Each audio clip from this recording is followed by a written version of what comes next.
Ya, listo. Bueno, entonces empezamos ya.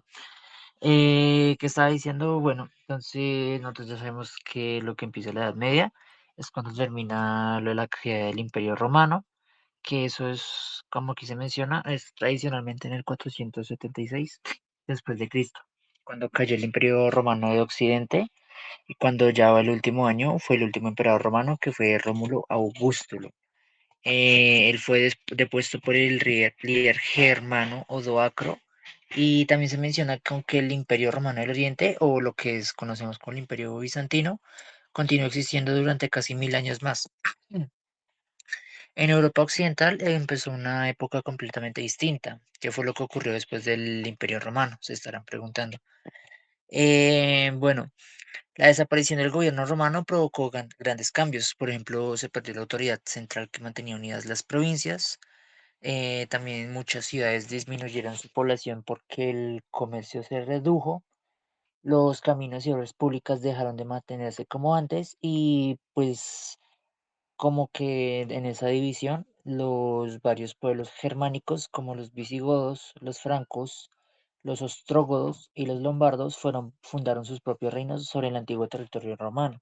Y eso es como que ya se empiezan a hablar sobre los vikingos, que son como extranjeros. ¿Qué más tenemos por acá? Pues Europa pasó a estar unificada de ese imperio bajo solo uno y después de eso estuvo como la división en numerosos reinos. De ahí de esos sale lo que es el nacimiento del feudalismo. Bueno, también se tiene un mito que se llama la Edad Oscura, que fue una decadencia absoluta, que es lo que fue una pausa estática entre Roma y el Renacimiento. Una supuesta ignorancia en aquel momento, que era la superstición generalizada y la creencia de que la Tierra era plana, ¿sí? Por eso esos eran los más pendejos, no mentira. Y bueno, también habían como unas manifestaciones o bueno, un tipo de miseria, por así decirlo, que era poblaciones viviendo exclusivamente entre el barro, las ratas y la peste. Eso es muy importante porque de eso se generan muchas enfermedades y hay una de esas que se propagó a nivel mundial, que casi mata a la mayoría de la población debido a esa, como, sí, como debido como ese clasismo.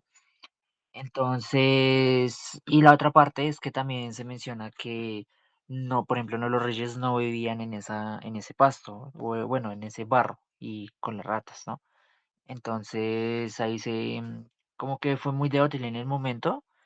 Hay mucha gente que cree que la Edad Media era muy, ¿cómo decirlo? La romantizaron mucho de ser un caballero y pues las historias que contaban en aquel entonces, ¿no? Los dragones, las princesas y demás. Pero a un nivel mucho más, analizando más a fondo, lo que pasa es de que la Edad Media se está transformando en la sociedad debido a los conflictos internos y políticos de aquel entonces, antes de la caída del Imperio Romano, ya venían presentando problemas y después de eso, la división del poder como tal se vio reflejando y pues también muchas familias fueron afectadas por eso. No era como que me voy a volver un caballero y voy a matar como mitologías y así, ¿sí? Y pues las guerras también que era como muy romantizado, pero pues no era así como tal. Y pues también muchas personas no llegaron a ver ese punto de vista en la Edad Media. Y también fue como un periodo, ¿cómo decirlo? Uno de los tantos periodos que demuestra la humanidad reflejando su violencia debido a muchas muertes, muchas manifestaciones, también muchas, ¿qué más? Enfermedades, por así decirlo. Entonces, no era como muy ideal vivir en esa Edad Media, a menos que tú fueras rey o alguien de los altos mandos, porque si no, pues tú eras como un simple plebeyo y te morías. Entonces, y pues nada, ya. Y bueno, ¿cuál es la realidad histórica?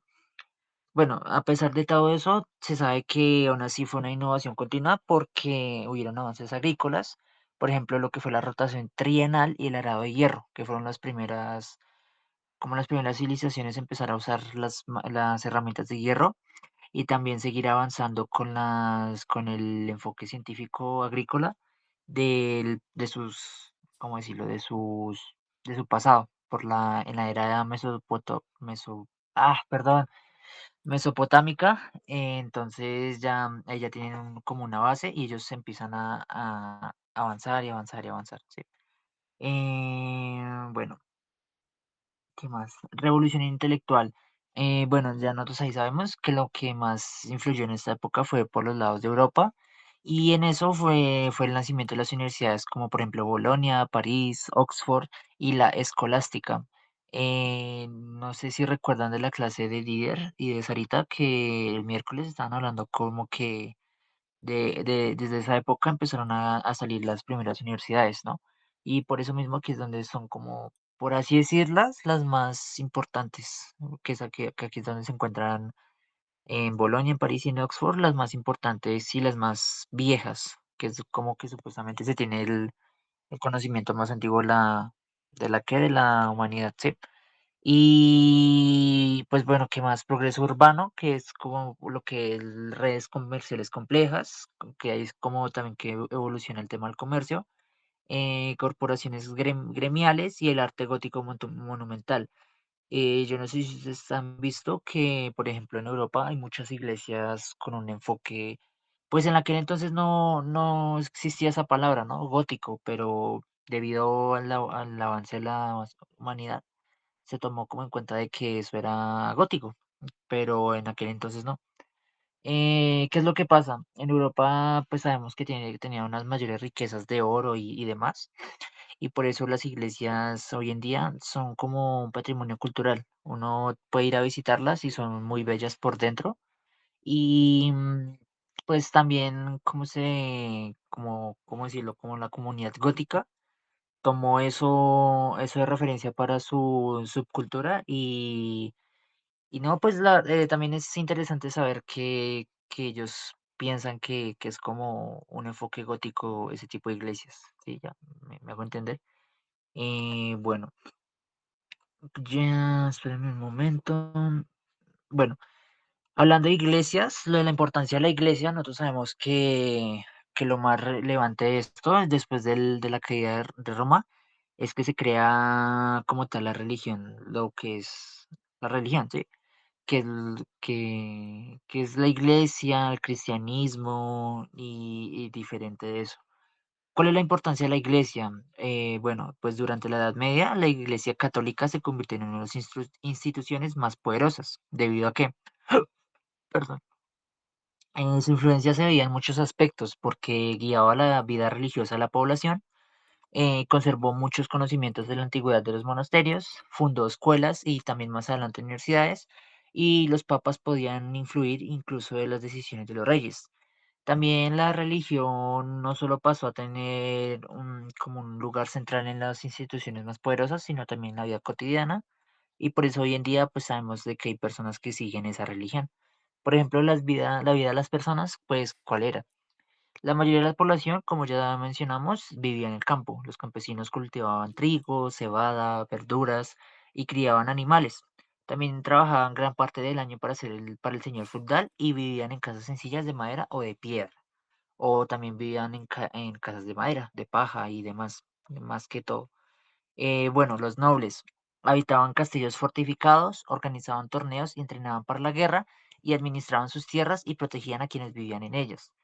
Bueno, ya ahí avanzamos como otro estrato más arriba de lo que eran los pueblerinos, que es lo que ya estamos hablando, los castillos y los caballeros. Los castillos servían para defender el territorio, proteger a la población durante los ataques y mostrar el poder del señor feudal. Los caballeros eran guerreros entrenados desde jóvenes, vestían armaduras, combatían a caballo y seguían un código de honor conocido como la caballería. Ya más adelante hablamos sobre ese código de honor. Hagan de cuenta que es como en lo que en la época romana se hablaba del código Hammurabi, pero no tan violento, por así decirlo. Entonces, bueno, ya ahorita hablamos lo que son las etapas de la Edad Media, porque hay dos, como por así decirlo, que son los dos grandes periodos. Y bueno, ¿alguno tiene alguna pregunta o algo? Ay, por cierto, hola a los que ya entraron.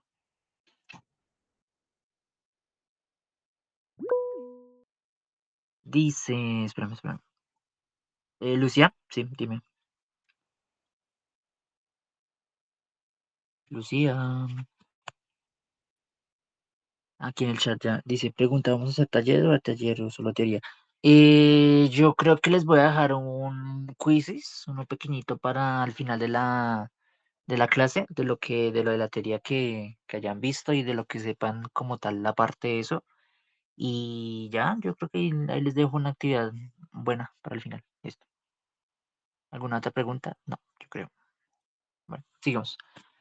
Bueno, como yo les estaba comentando, Roma como así, por así decirlo, fue el cristal roto, porque luego de eso se dividió en varios lados.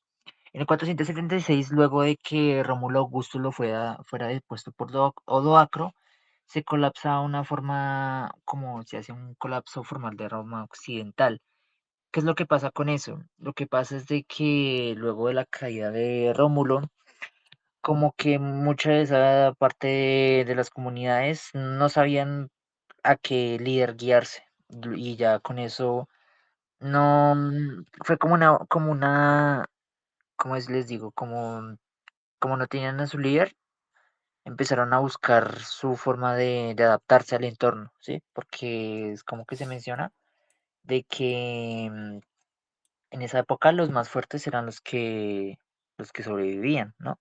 Y pues también era como un claro ejemplo de que necesitaban tener un seguidor para, para seguir su estrategia y demás en el campo de guerra y también fuera de eso. Bueno, en el imperio sobreviviente, Bizancio resiste en el oriente, manteniendo la administración romana y el idioma griego. Se preserva en esa época una parte ¿de qué? De lo que fue la antigüedad de Roma y pues también debido a esa comunidad del día de hoy sabemos lo que fue Roma en aquel entonces. El idioma griego, pues hay muchas personas que aprenden el idioma como para descubrir todavía hallazgos que hoy en día no se han descubierto en aquel entonces. Y que, bueno, otra cosa interesante que la clase pasada estábamos hablando era que no sé si recuerdan de lo de la Biblioteca Alejandría y que yo les dejaba la pregunta que hubiéramos descubierto si la Biblioteca Alejandría no la hubieran quemado. Alguno, bueno, ahí les dejo la pregunta, entonces no sé si la quieren responder.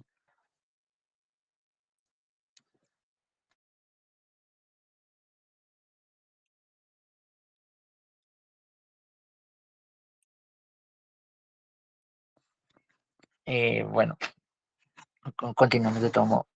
Bueno, acerca de los reinos germánicos, se menciona lo que estamos diciendo, que fueron los visigodos, los ostrogodos y los francos, más que todo lo que fue Clodoveo y la dinastía merovingia, que se construyen sobre las ruinas institucionales. Por así decirlo, hay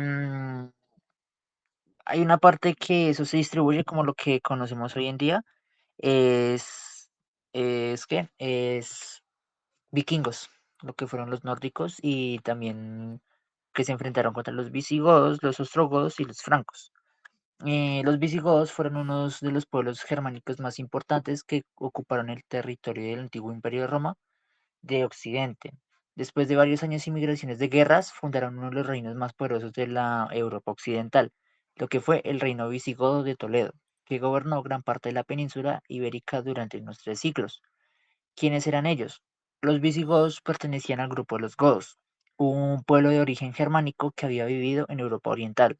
Con el tiempo comenzaron a desplazarse hacia el oeste debido a las invasiones de otros pueblos, especialmente los hunos. Al principio también fueron aliados de Roma, pero luego se enfrentaron al imperio. Uno de los acontecimientos más famosos fue el saqueo de Roma del año 410, dirigido por el rey Alarico I. Pues se sabe que fue la primera vez que casi en 800 años que la ciudad de Roma era conquistada por un ejército extranjero. También hay una cosa interesante sobre que la llegada a Hispania fue que después de establecerse durante un tiempo en el sur de la actual Francia, los visigodos crearon un reino de capital en Tolosa, en Tolosa, que hoy es Toulouse. Sin embargo, en el año 507 fueron derrotados por los francos en la batalla de Bouillé. Tras esa derrota perdieron la mayor parte de sus territorios, que fue lo que fue la actual Galia, que hoy conocemos como Francia, y trasladaron a su reino a Toledo, en Hispania. Desde entonces nació el reino visigodo de Toledo. ¿Cuál era la organización de ese reino? El reino visigodo estaba gobernado por un rey, aunque la monarquía no era hereditaria. ¿Esto qué significaba? Que los nobles elegían al nuevo rey, que muchas veces había disputas por el trono y eran frecuentes las conspiraciones y los golpes de Estado. Esa inestabilidad fue una de las debilidades del reino. También se menciona hablar más como más a profundización lo que fue la sociedad visigoda, porque en la sociedad estaba organizada en varios grupos, que era el rey, la máxima autoridad, la nobleza, que poseía tierras y ocupaba cargos importantes, el clero, que era gran influencia religiosa y política, y los hombres libres, como campesinos, comerciantes y artesanos, y los siervos, que eran los que trabajaban para los grandes propietarios. Con el paso del tiempo, los visigodos y la población hispano-romana se mezclaron, formando una sociedad más unificada.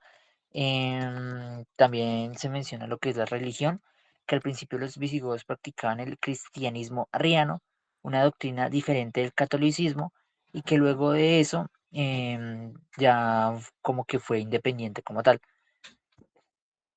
Perdón. ¿Qué más? Bueno, fue una doctrina diferente. Esto provocaba conflictos con la mayoría de la población hispano-romana, la cual sí era católica. El cambio más importante ocurrió en el 589, cuando el rey Recaredo I se convirtió al catolicismo durante el Tercer Concilio de Toledo. Eso fue relevante porque esa decisión ayudó a unir políticamente el reino y fortaleció la relación entre la monarquía y la iglesia. También se menciona lo que fueron las leyes. Uno de los mayores logros de los visigodos fue un sistema legal común.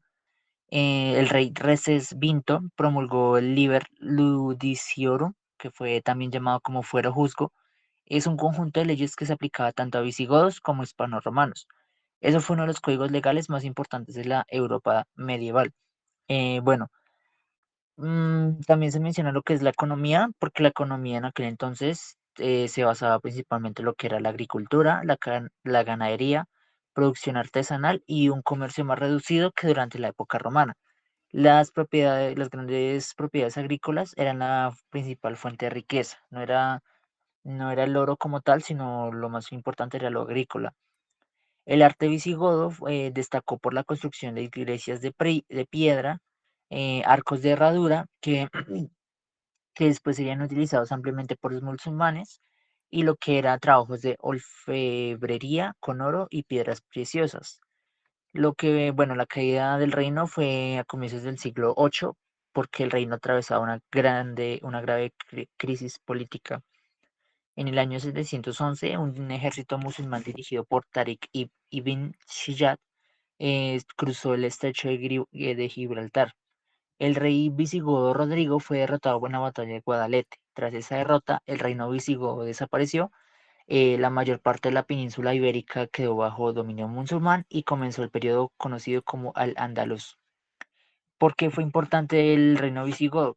Pues, por así decirlo, lo que fue relativamente poco, porque duró un poco, lo que a diferencia de otros reinos, duró relativamente poco. El reino visigodo dejó una huella importante porque fue el primer reino que unificó gran parte de la península ibérica después de Roma, consolidó a Toledo como un importante centro político, unificó la religión bajo el catolicismo, creó un código de leyes común y sirvió de puente entre la antigüedad y la Edad Media. Entonces, esa fue la razón de lo que fue una de las principales potencias de la Europa occidental entre los 5-6, digo, entre los 5-5, perdón, entre los siglos V y VIII. Aunque terminó con la conquista musulmana, muchas de sus instituciones, leyes y tradiciones influyeron en los reinos cristianos que surgieron posteriormente en la península ibérica. ¿Ahí todo está claro o quedaron con alguna pregunta? ¿O no entendieron algo? No, no, todo bien. Listo. Bueno, para ¿ustedes gustarían hablar más sobre los otros reinos germánicos o continuamos? Díganme.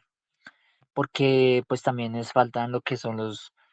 Nosotros ya hablamos sobre los visigodos, pero faltan los ostrógodos, los francos, los vándalos, los suevos, también los anglos, los sajones, los lombardos y los burgundios. También pues hay algo como interesante de que en esos pueblos, lo que fueron los anglos, al principio eran algo independiente. Ya los sajones también, pero conforme llega el problema político, que se creó una nueva comunidad que fueron los anglosajones, que eso ya es totalmente diferente. En el chat dice algo general. Bueno, está bien.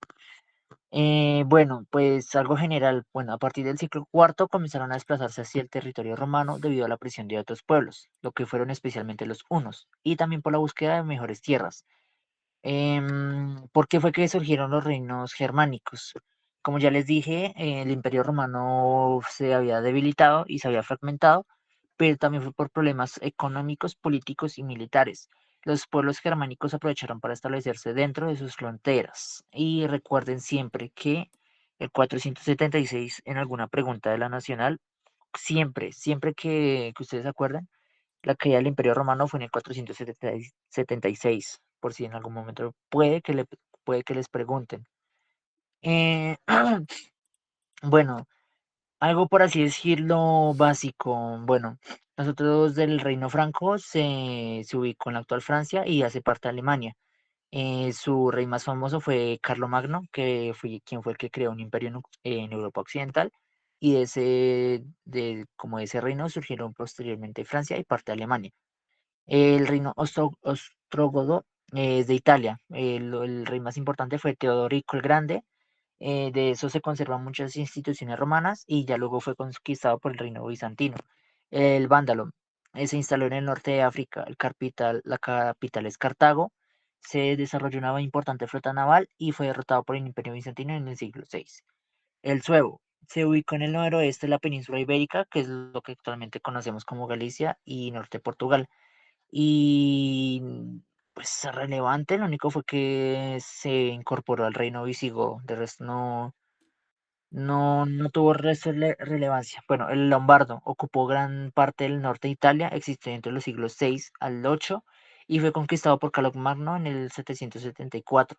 Los anglos y sajones se establecieron en Britania, actualmente Inglaterra.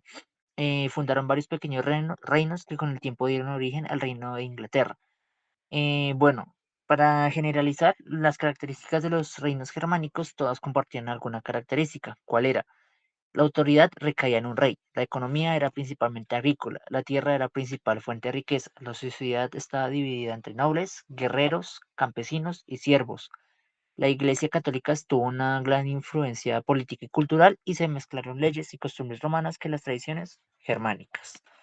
Em, pues también se sabe que al día de hoy lo que es los lados de Inglaterra y el Reino Unido como tal siguen usando el rey como fuente de poder, pues porque ahí esa persona solo es una persona la que manda. Nosotros ya sabemos de que por ejemplo, la reina Isabel, que ya actualmente ya falleció, es mucha diferencia a nivel, como por ejemplo, cómo se gobierna aquí en Latinoamérica, ¿no? Por presidente, por elecciones y cosas así. Entonces, eso es como algo interesante de que al día de hoy Inglaterra y demás, como demás países de esos lados, siguen usando ese tipo de poder como tal, que solo una persona es la que gobierna como tal. ¿Listo?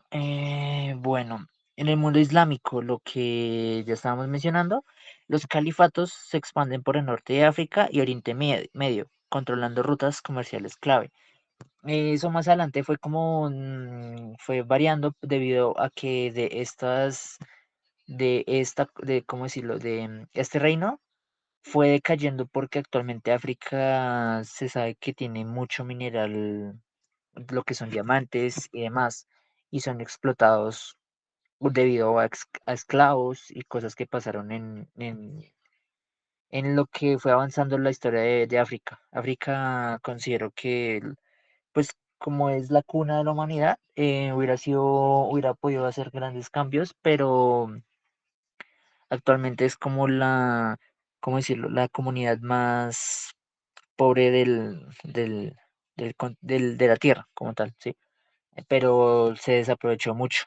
Y pues hay muchas personas que, como tal, las mismas personas que viven en África o demás países quieren explotar el mineral que tienen encontrado en África y demás. Entonces, la verdad también es interesante para en algún otro día hablar sobre esto. Y bueno, cuando acuérdense que siempre lo que es lo más importante en la Edad Media es los tres estados del poder, ¿sí? Lo que son la cristianidad latina, el imperio bizantino y los califatos islámicos. Bueno, la cristianidad latina, ¿qué es lo que pasa? Tiene una gobernanza que es fragmentada, tiene lo que son los reinos germánicos de Carolingio y Carlomagno en el 800 después de Cristo. Su economía, ya sabemos de que fue rural y agrícola, lo que fue el surgimiento de los primeros vínculos feudales. Y también lo que es la cultura y religión católica centrada en Roma. Preservación del saber clásico en monasterios. Ya, solo es eso, paren de contar. En el Imperio Bizantino está más centralizada en la renovación imperial bajo Justiniano I y la creación de los temata, lo que son las provincias militares actualmente. La economía es más urbana y comercial. Constantinopla, ahí ya empezamos a hablar sobre Constantino, lo que es el gran faro económico. Y la cultura y religión, más adelante lo que empieza a crearse es lo que es la religión ortodoxa, que tiene una lengua griega, compilación del derecho romano, y lo que es el Corpus Juris Civilis. Y para finalizar, los califatos islámicos, lo que son una gobernanza expansiva del Damasco de Córdoba y el Abbasi que queda en Bagdad, perdón. La economía tiene dinámicas que son, por ejemplo, el control de las rutas comerciales globales y ya actualmente tiene una religión islámica. También se menciona la edad de oro científica y de eso también dio como una influencia importante en la humanidad como tal, debido a que eso fue la casa de la sabiduría, lo que también se generó la álgebra de Al-Khwarizmi y la óptica. Y ya saben que también álgebra es importante para el examen, entonces estoy en álgebra. Yo sé por qué les digo estoy en álgebra. Y bueno, ¿tienen alguna pregunta o? Ush, entraron hartos. ¿Alguno quiere agregar algo? También puede. El que quiera hablar puede. No, no les pegamos. Tranquilos. Más que todo si quieren agregar algo el Imperio Bizantino. ¿No? Aló. Bueno, yo creo que no. Entonces, digamos. Bueno, lo que ya comenzamos como un poder importante es el feudalismo. El feudalismo es como el motor de resiliencia ante la habilidad del poder central y las invasiones, que es lo que yo les acabo de mencionar, los vikingos, los húngaros, Europa desarrolló un sistema piramidal de interdependencia. ¿A qué se refiere? Que cada poder era como dependiente del otro, pero también tenía su punto general. No, no dependía del todo, era como un punto medio. Bueno, lo que ya estábamos hablando, el rey, que actualmente es lo que el señor feudal, provee tierras, que son los feudos, protección militar y justicia. Pero también debido a esas proveer esas tierras, ¿qué es lo que pasa? Los campesinos, debido a esas tierras, pueden lo que es proveer trabajo agrícola, impuestos y alimentos al señor a cambio de protección en el castillo. Entonces, por ejemplo, los campesinos no podrían sobrevivir sin el rey no podría sobrevivir sin los campesinos y también igual a los vasallos, porque como les digo, los tres son dependientes de cada uno. Imagínense en un reinado donde los campesinos no hubieran tenido rey. Quizás de pronto algún campesino, si hubiera tenido las bases o el conocimiento clave acerca de la estrategia en la guerra, hubiera podido ser de guía para sus ¿cómo decirlo?, su comunidad como tal y hubiera impulsado a mejorar esa potencia, ¿sí? Pero pues no en muchos casos llegó a pasar. También lo que pasa de, bueno, un rey que hubiera sido muy déspota con sus campesinos no hubiera servido, debido porque el rey no todo significa poder, sino también ayudar a la comunidad. Porque si, por ejemplo, lo que ellos ganaban de tierras no hubiera servido para lo que fuera el tema agrícola y no les hubiera ayudado a sus campesinos, por ejemplo, con vivienda, alimentos básicos y demás, hubieran muerto y también el rey no hubiera caído su poder de estado como tal. Entonces, pues también se menciona de que, em, perdón, ay, perdón, espera, un momento.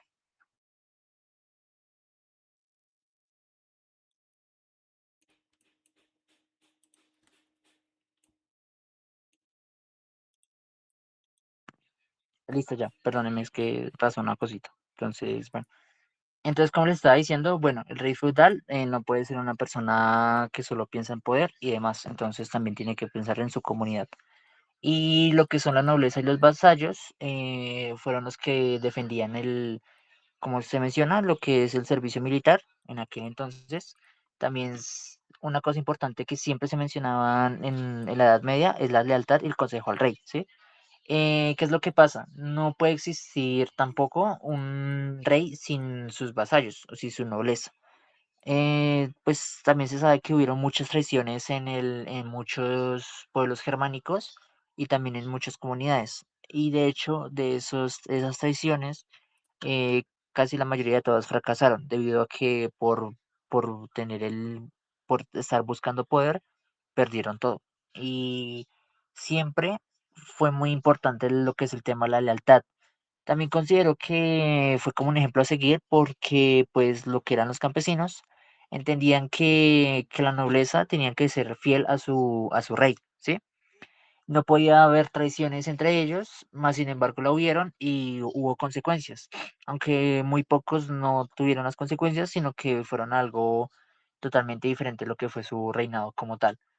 Em, bueno, la herramienta de control en el 1086, Guillermo el Conquistador crea el Domesday Book en Inglaterra, que significa que es un censo exhaustivo para consolidar ese sistema feudal mediante el control fiscal absoluto. Entonces, yo creo que todos tuvieron claro por acá, no sé, de pronto los que acabaron de entrar, si quieren, podemos hacer un repasito rápido.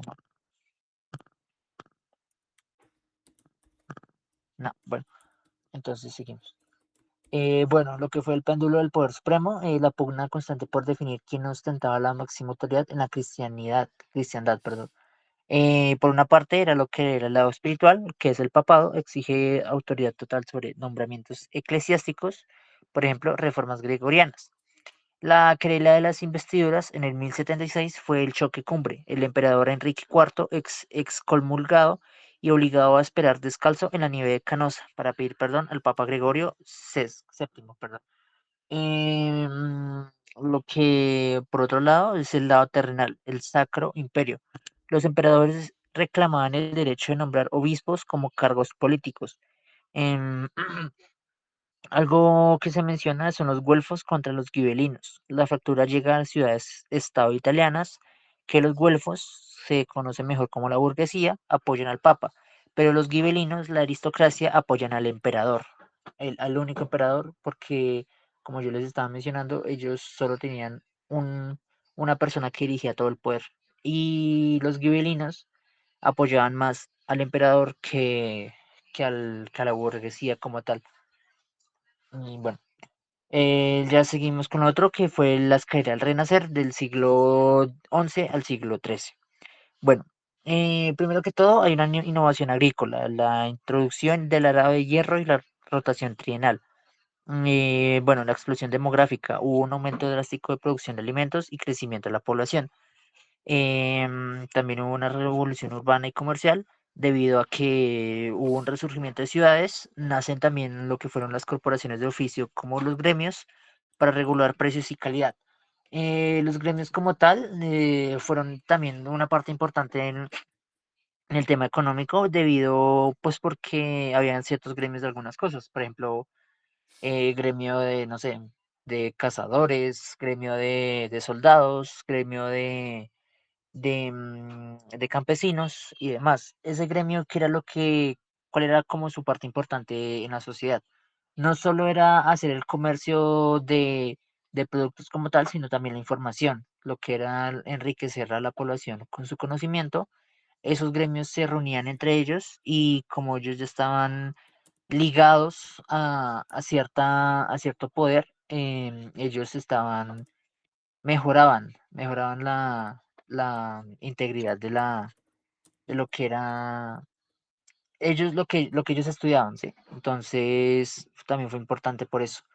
Y pues también se menciona de que no solo la persona que fuera un campesino o un esclavo no tenía derecho a entrar, sino que también cualquier persona era libre de tener ese conocimiento. No se negaba a nadie em, esos gremios, como no entrar, pero era más difícil, porque no cualquiera, como ahí se menciona, la calidad de lo que tenían esos gremios no era para cualquiera. Entonces, lo mismo que se ofrecía, la misma persona debía tener como ese nivel para poder entrar. Y, y bueno, y pues ya para finalizar, lo que por así estamos diciendo era la revolución intelectual, que fue el auge urbano financia lo que son las universidades de Bolonia, París y Oxford.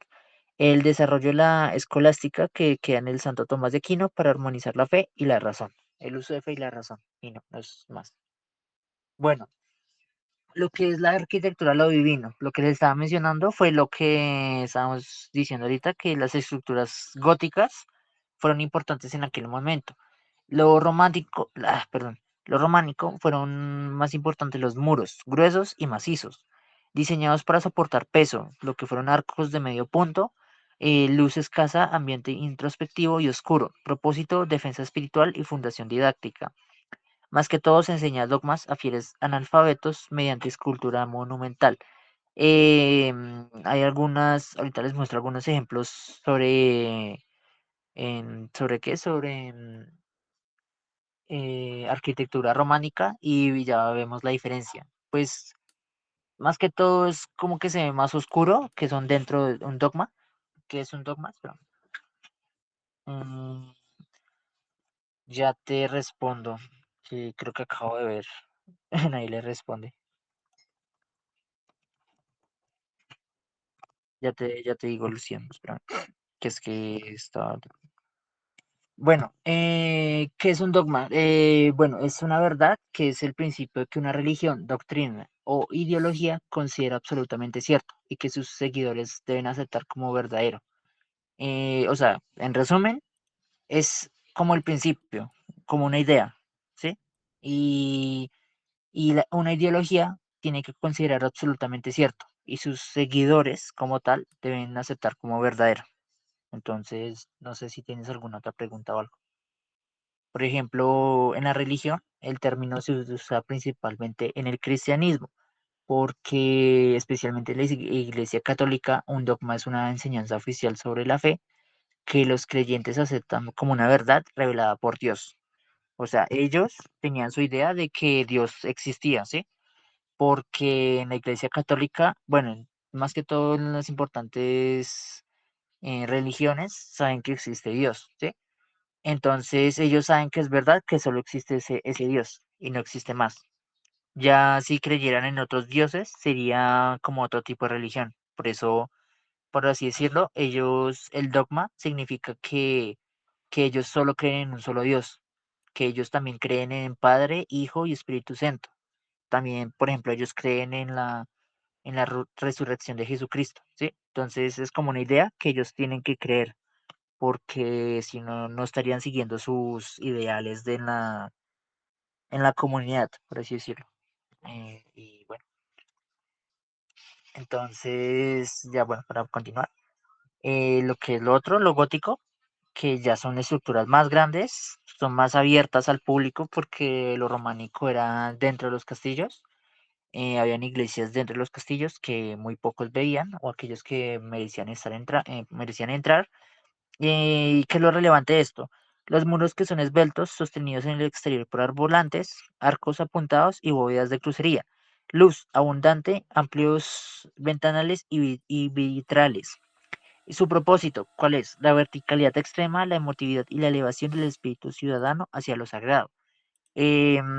Como les estaba mencionando, como eso estaba más abierto a la comunidad, se vio una estética una mejor estética, porque ya se veían cristales con diseños, edificios más grandes, em, incluso las personas que estaban en esas iglesias tenían ¿cómo decirlo? Como un tipo de ropa especial que ellos usaban en cada iglesia y por eso no era del todo para todas las personas, porque eso era la idea de lo gótico, atraer a personas para que siguieran como esa religión y fueran fieles a su Dios, que eso es como lo que se menciona, el dogma, porque ellos solo van a creer en ese Dios y van a seguirlo, sin importar qué, y sin importar de todos los problemas, ellos van a seguir con eso.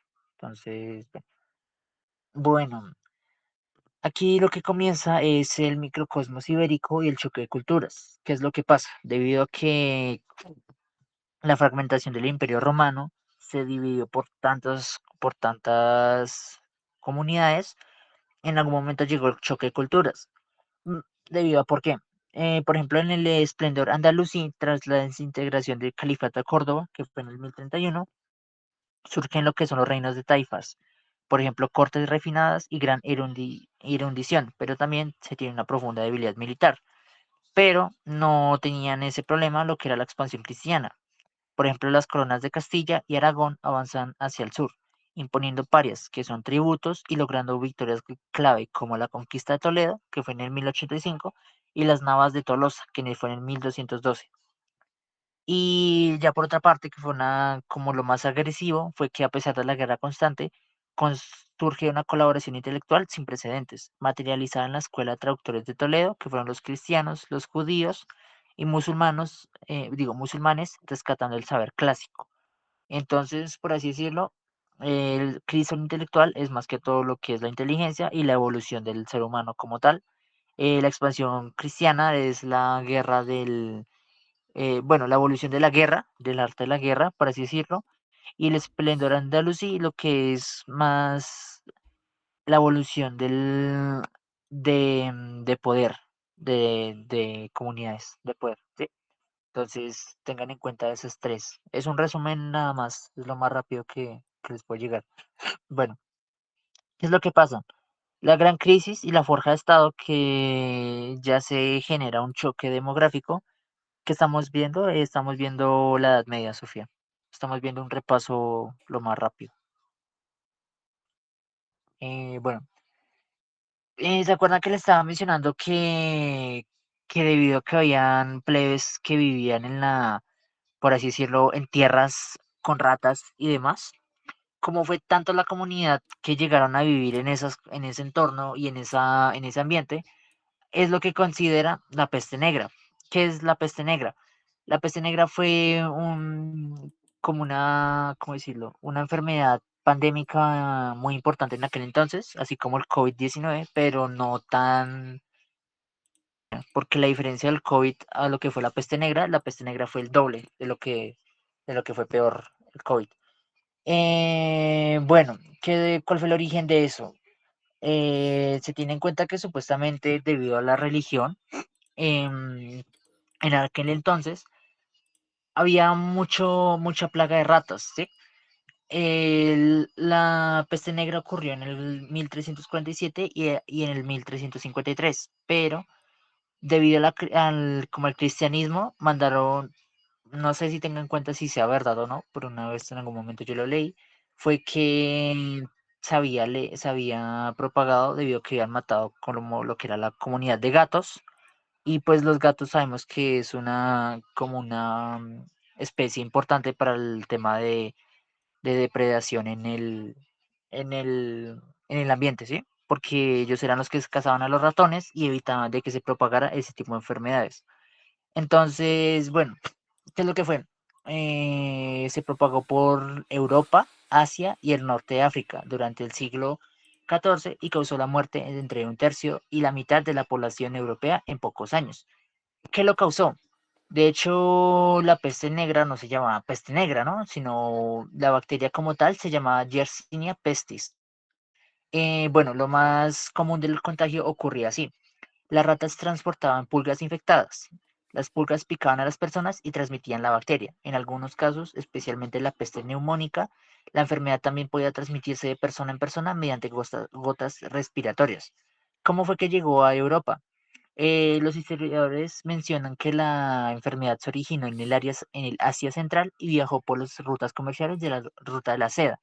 En 1347, barcos mercantes llevaron la enfermedad hasta puertos del Mediterráneo, como lo que fue Sicilia, y de ahí en adelante se extendió rápidamente por toda Europa, gracias al comercio y a los desplazamientos de las personas. ¿Cuáles eran los síntomas principales de la peste negra? Se mencionaba que se presentaba como una fiebre alta, escalofríos, también había una debilidad extrema, también dolores intensos, inflamación dolorosa en los ganglios linfáticos, que es lo que se llama como bubones, sobre todo en las axilas, el cuello y la ingle. En algunos casos se habían unas manchas oscuras en la piel debido a hemorragias internas, lo que dio origen al nombre de la peste negra. Sin tratamiento, muchas personas morían pocos días después de presentar los síntomas. Bueno, ¿por qué fue tan mortal en aquel entonces esta peste? Nosotros sabemos de que no se conocía la bacteria ni cómo se transmitía la enfermedad, ¿sí? Era apenas como les digo, la sociedad estaba lidiando con un tipo de enfermedades ¿cómo decirlo? De ese estrato, porque ya sabemos que afectó gran mayoría de la humanidad.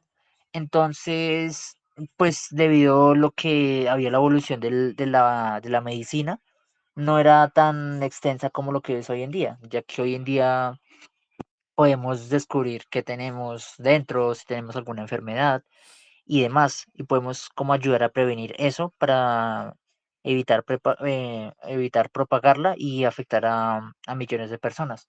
Pero en aquel entonces no era tan así. De lo mismo no se conocían, no se existían los antibióticos y no había una respuesta, una medicina rápida como tal. También fue por culpa de la misma sociedad, porque las condiciones de higiene eran deficientes en muchas ciudades.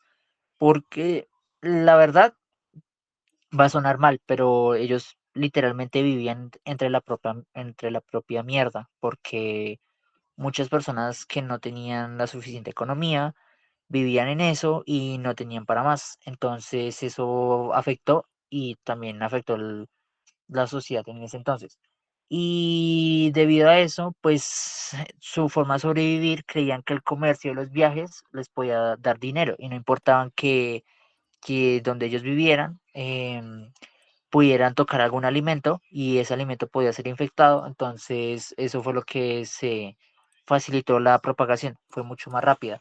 Bueno, consecuencias. La peste negra tuvo enormes efectos en Europa debido a qué? Porque demográficas murieron millones de personas y muchas aldeas quedaron completamente abandonadas. También económicas porque faltaban trabajadores para cultivar los campos. Los salarios de muchos campesinos aumentaron porque había menos mano de obra disponible y algunas tierras dejaron de cultivarse.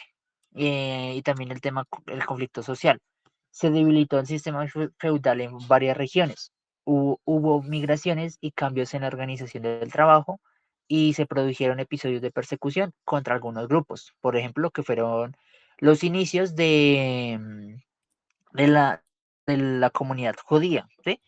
Se menciona que la comunidad judía fueron los que culparon injustamente la enfermedad, que ellos fueron los que empezaron ese problema y que de hecho más adelante pues la comunidad judía se ha tenido muchos conflictos, por así decirlo, a nivel de la historia. Y nosotros sabemos que más adelante eso es relevante en la Segunda Guerra Mundial.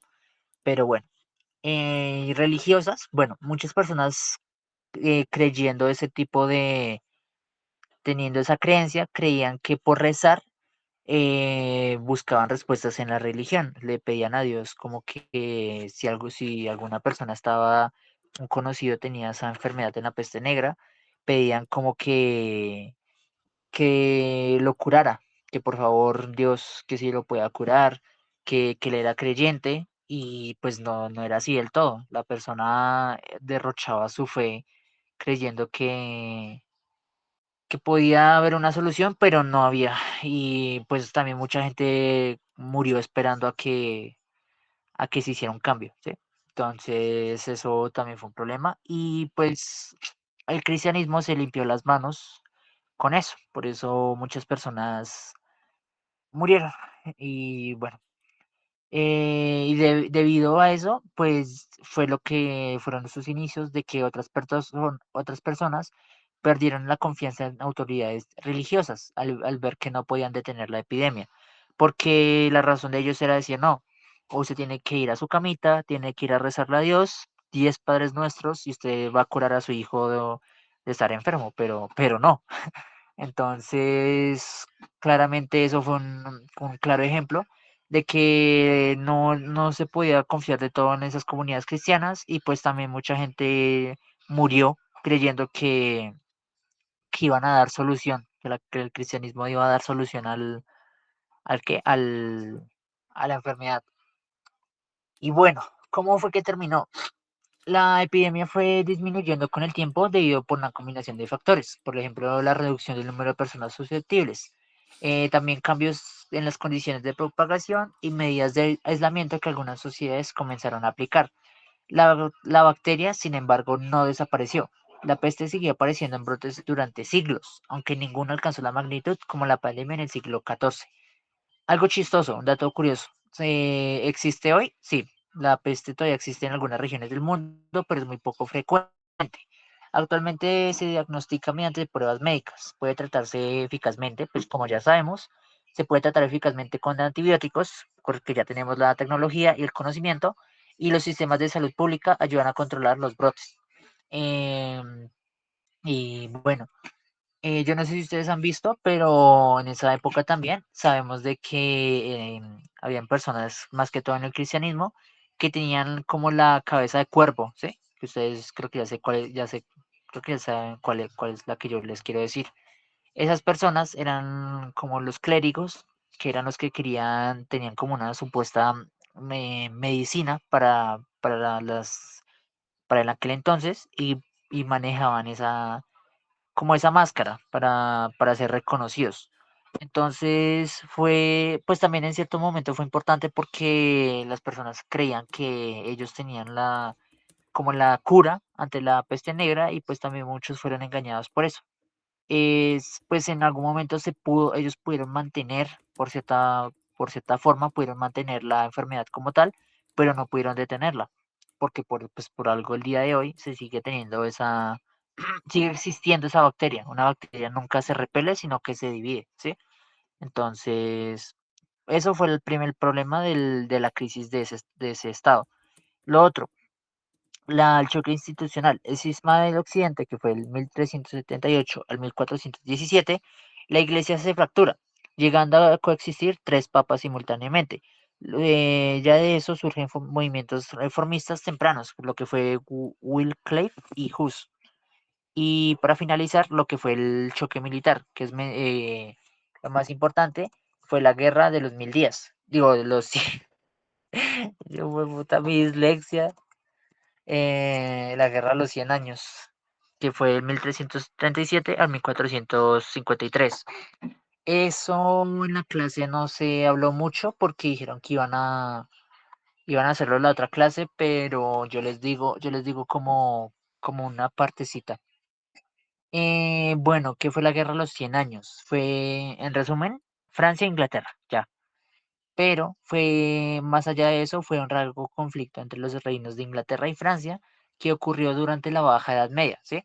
Que fueron los años 1337 al 1453. Aunque su nombre dice 100 años, pues la verdad no duró como eso, sino que en realidad duró aproximadamente 116 años, con periodos de paz y varias etapas de guerra. Bueno, fue una de las guerras más importantes de la Edad Media debido a que cambió la política europea debilitó el poder feudal y fortaleció las monarquías nacionales. ¿Por qué fue que actualmente comenzó la Guerra de los 100 años? La principal causa fue una disputa por el trono de Francia, el de Francia. En 1328 murió el rey francés Carlos IV sin dejar un heredero varón directo, entonces surgió un problema. El rey Eduardo III de Inglaterra decía tener derecho al trono francés porque era el nieto del rey francés cuarto. Los nobles franceses eligieron al rey cuarto de Valois, argumentando que la corona debía pasar por la línea masculina francesa. Eduardo III no aceptó esta decisión y reclamó el trono, iniciando el conflicto. Básicamente una dictadura. Ya, fue lo único. Empezó por una dictadura. Otras causas del conflicto. Además del problema del trono, había otros intereses, que era, por ejemplo, que era el control de territorios. Las leyes inglesas poseían tierras en Francia, especialmente en la región de Aquitania, y querían conservarlas. Los franceses, por su parte, buscaban expulsar a los ingleses de sus territorios. La rivalidad económica, se sabe que Inglaterra y Francia competían por el comercio de los productos importantes como la lana y el control de zonas estratégicas.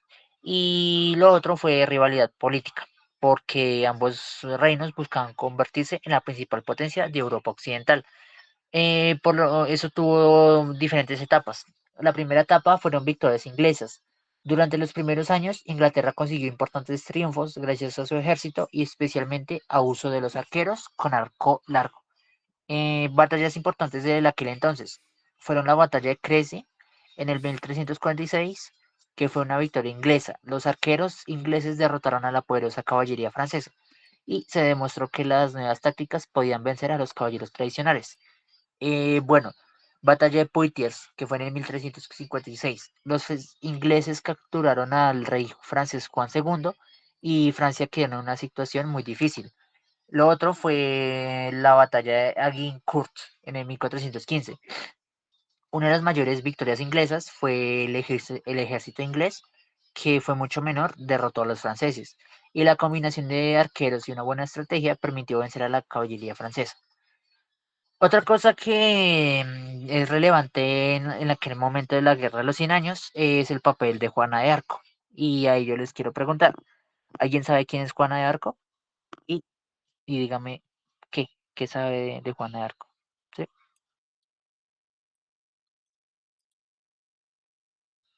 Y si no, lo escojo yo. Mire, ustedes, alguno tiene que hablar hoy, o hablan, hable o callo para siempre.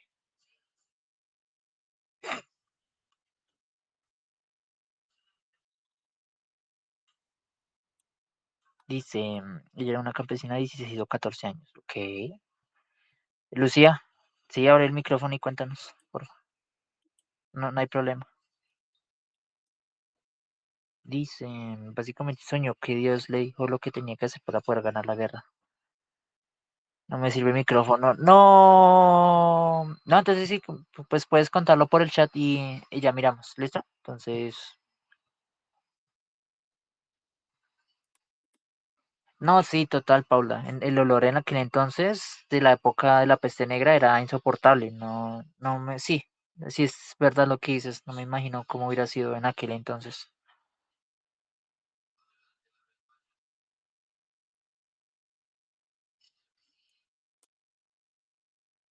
Dice, y ella fue hasta donde el rey y le contó y le creyó y se le llevó a la guerra. Bueno, sí, por así decirlo, como dijo Lucía, un aplauso, la verdad, muy inteligente. Sí, sí, sí, así como dijo Juana de Arco. Ella supuestamente era como, por así decirlo, la guerrera de Dios, que ella había sido como iluminada por Dios, ¿sí? Entonces ella soñó lo que iba a pasar en la guerra y cómo tenía que hacerlo. Lastimosamente ella murió en batalla y creyó que Francia era la que ganó. Ok, fue la que ganó. Bueno, el personaje más importante de eso ya sabemos que fue ella, de esa guerra. Ella era una joven campesina que en 1429 ella afirmó haber recibido una misión religiosa para ayudar a Francia. Convenció al futuro rey Carlos VI Carlos VII de continuar la lucha. Ella ayudó a levantar el sitio de Orleans. Se convirtió en un símbolo de resistencia francesa. Más sin embargo, fue capturada por ingleses y sus aliados, juzgada y ejecutada en 1431. A pesar de su muerte, inspiró al ejército francés y se convirtió en una figura importante, muy histórica. Bueno, al final de la guerra. Durante la segunda mitad del siglo XV, Francia comenzó a recuperar territorios. El rey Carlos VII reorganizó el ejército francés y utilizó nuevas armas, como por ejemplo fue la artillería, y finalmente Inglaterra perdió casi todas sus posiciones en Francia y solo se conservó la ciudad de Calais, que durante algunos años más. La guerra oficialmente terminó en 1453. Consecuencias de la guerra a los 100 años. Fortalecimiento de Francia. Francia salió como una potencia más unificada. El poder del rey aumentó y disminuyó la influencia de los señores feudales. Debilitamiento de Inglaterra. Inglaterra quedó debilitada y poco después se enfrentó a una guerra civil conocida como la Guerra de las Dos Rosas. Fin de la caballería medieval tradicional como tal. La guerra demostró que los caballeros con armadura ya no eran invencibles. Los ejércitos con arqueros, infantería y armas de pólvora tenían cada vez más importancia. El nacimiento de los estados modernos permitió que la guerra ayudó a que Francia e Inglaterra desarrollaran ejércitos permanentes, impuestos nacionales y gobiernos más centralizados. ¿Cuál fue la razón de lo que la caballería ya no servía como tal? Nosotros sabemos de que también el uso de la pólvora, cuando se creó en aquel entonces, obviamente una armadura no iba a soportar como tal una bala de cañón, ¿no? Entonces, la estrategia militar era que esas grandes armaduras que se veían en las, en las batallas, por así decirlo, no, ya no eran invencibles. Y el miedo que reflejaba eso era ya verlo como un humano normal. Puede que a pesar de todo lo que se crearon las espadas de hierro, las más fuertes, las más pesadas, mallas petos de las mallas estas de hierro, a pesar de que pararan, hoy en día puedan parar una espada, no van a soportar porque como, pues una vez yo escuché que en la guerra se dice que fue que la guerra siempre evoluciona, ¿sí? Entonces eso fue lo que pasó. La evolución de la guerra no dejó que el ser humano como tal tuviera esa creencia de que era el más fuerte, sino el mundo como tal se adaptó a eso y por eso mismo se devolvió. Entonces, eso fue lo que pasó. Y bueno, entonces, en conclusión, la guerra de los 100 años fue mucho más que una guerra entre los dos reinos. También fue un conflicto que marcó el final de la Edad Media feudal y preparó el camino para la aparición de los estados modernos en Europa. ¿Tienen alguna pregunta? Se asustaban. Sí, la pólvora fue inventada por error. Sí, sí, sí, eso es verdad. Pero luego hablamos de eso. Entonces, bueno, yo creo que seguimos. Bueno, del señor feudal, monarca, al monarca moderno. ¿Cuáles son las diferencias del feudal a la monarquía actualmente? Bueno, el rey feudal, la autoridad limitada a sus dominios directos, tiene un ejército que es dependiente de las levas de sus vasallos, que son los nobles. La economía está más basada en los feudos y las rentas locales, lo que es el sistema bueno, también la arquitectura en una parte fue relevante, la agronomía y el campo. Y el ejemplo fueron los primeros monarcas capetos en Francia. La actual monarquía está y apoyada en burocracia profesional e instituciones, que actualmente es un ejemplo es la Inquisición. El ejército, permanente, profesional, con el uso de artillería y pagado por el Estado. Economía, control fiscal amplio, impuestos directos a ciudades y alianzas con la burguesía. Ejemplo, los reyes católicos Isabel y Fernando o los Tudor en Inglaterra. Bueno, en el 1450 al 1492 es el crisol de la modernidad. ¿Debido a que hubo una revolución de la información. La imprenta de los tipos móviles de Johannes Gutenberg democratiza el conocimiento, abaratando los libros y preparando la Europa para el humanismo y la reforma. 453, el cambio geopolítico. El imperio otomano toma Constantinopla.